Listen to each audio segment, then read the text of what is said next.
चलिए आज आपका इंडियन पॉलिटी में चैप्टर है संघ सूची, राज सूची और संवर्ती सूची।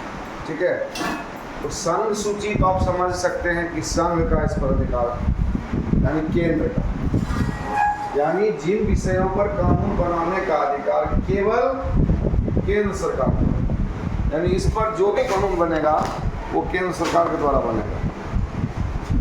ठीक है, और जिन विषयों पर कानून बनाने का अधिकार राज्य सरकार को, तो वो राज्य सूची हो गया। और जिस पर कानून दोनों बना सकता है, दोनों बना तो सकता है, लेकिन वरीयता किसको मिलता है? केंद्र सरकार, क्योंकि हर परिवार में बड़का भाई को बेसी मान्यता होता है। तो वही बात यहाँ भी है, केंद्र सरकार को इसका वरीयता मिलता है। तो संघ सूची के अंतर्गत वर्तमान में 100 विषय है, जबकि राज्य सूची के अंतर्गत अभी कितना विषय है?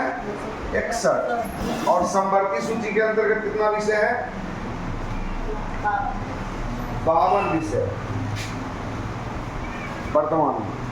तो इन सब विषयों पर कानून बन रहा है। इसके अंतर्गत कितना हो गया? प्रमुख विषय क्या क्या? जैसे प्रतिरक्षा, रक्षा से संबंधित जो भी कार्य है वो केंद्र सरकार है। परमाणु ऊर्जा, स्वाभाविक सी बात है, परमाणु ऊर्जा भी राज्य तो बना नहीं सकता ना। विदेश मामले, युद्ध और शांति, युद्ध हो या शांति हो, दोनों ही स्थिति में। बैंकिंग सेवा केंद्र सरकार के अंदर, रेलवे, डाकघर, तार, वायु सेवा, बंदरगाह, विदेश व्यापार, यानी मुद्रा, राष्ट्रीय संसाधन, नागरिकता। ठीक है, इसके अलावा क्या क्या है? राष्ट्रीय नागरिकता, अंतरराज्य व्यापार वाणिज्य, राष्ट्रीय राजमार्ग, बीमा जिसको कि हम लोग क्या कहते हैं, इंश्योरेंस, जनगणना का कार्य हो, चुनाव का कार्य हो, शिक्षण संस्थान की देखरेख हो, शेयर बाजार का काम हो, ये सारे के सारे वर्ग, ये सारे के सारे विषय संघ सूची में आते हैं। और इस पर कानून सिर्फ और सिर्फ केंद्र सरकार बना सकती है। ठीक है, अब आइए राज्य सरकार के अंतर्गत हम लोग देखते हैं। राज्य सरकार के अंतर्गत क्या क्या है? सार्वजनिक स्वास्थ्य, स्वास्थ्य से संबंधित जो भी है वो उन पर कानून यही बनाएंगे। राज्य का जो पुलिस है उससे संबंधित जो कानून है वो राज्य सरकार बनाएंगे। न्यायालय हो गया, जो कि जिला स्तर पर हो, राज्य स्तर पर हो, यानी हाई कोर्ट और सत्र एवं जिला न्यायाधीश न्यायालय, जिला अस्पताल हो। ठीक है, उसके बाद पशुपालन, कृषि, सड़क, लोक व्यवस्था, गैस, पंचायती राज व्यवस्था, कारागार यानी जेल, भूमि हो गया, शराब हो गया, वाणिज्य व्यापार, शराब। देख लीजिए, ये बहुत बड़ा चीज है।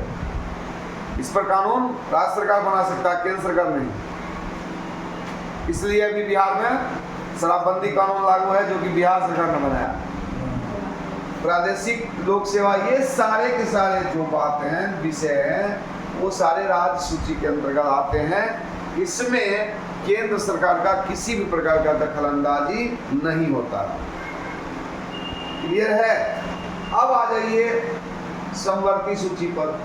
संवर्ती सूची पर कानून बनाने का अधिकार दोनों को है, केंद्र भी बना सकता है, राज्य भी बना सकता है। लेकिन विशेष परिस्थिति हो या विवाद हो जाए तो वहां पर केंद्र सरकार को ही वरीयता दी जाती है।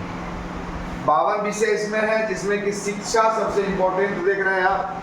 शिक्षा पर बिहार गवर्नमेंट यानी राज्य स्टेट लेवल का जो शिक्षा व्यवस्था है उस पर कानून बनाएगा राज्य सरकार। देश स्तर पर जो है उस पर बनाएंगे केंद्र सरकार। ठीक है, कृषि भूमिगत अन्य संसाधनों का हस्तांतरण, वन हो गया, मजदूर संघ, मिलावट, जैसे कोई भी चीज में मिलावट है जिस पर कानून बना सकता है राज्य सरकार। अरे दोनों, गोद लेना, किसी चीज को होता है ना, गोद लेना, उत्तराधिकारी घोषित करना, वो बच्चा। ठीक है, 2 बार लिखा गया है। आर्थिक योजना, योजना आयोग, दंड प्रक्रिया, विवाह, विद्युत, सामाजिक नियोजन, जनसंख्या नियोजन और परिवार नियोजन भी है। यानी ये सारे के सारे कानून पर ये दोनों का अधिकार होता है। और ध्यान रहे कि इसमें कुछ अधिकार ऐसे होते हैं, कुछ विषय ऐसे होते हैं जो तीनों में किसी सूची में शामिल नहीं होता। ठीक है, तो जो विषय किसी सूची में शामिल ना हो उस पर कानून बनाने का अधिकार किसको है?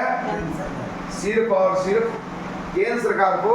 और इस अधिकार को अवशिष्ट शक्ति कहा जाता है। इसको आपको ध्यान रखना पड़ेगा, ठीक है। बस इतना कम से कम आप लोग ध्यान में रखिएगा, याद रखिएगा। तो चूंकि सवाल आता है, जैसे आपको सवाल में दे देता है बंदरगाह किस सूची में शामिल विषय है, आपको ऑप्शन तीनों रहेगा, संघ सूची, राज्य सूची, समवर्ती सूची, इनमें से कोई नहीं। तो आपको उस हिसाब से जवाब देना है, देखना याद रहेगा तब तो। इसलिए मेन पॉइंट को हमने लिखा है, मेन विषय को, सारे विषय को लिखा पाना संभव नहीं, ठीक है।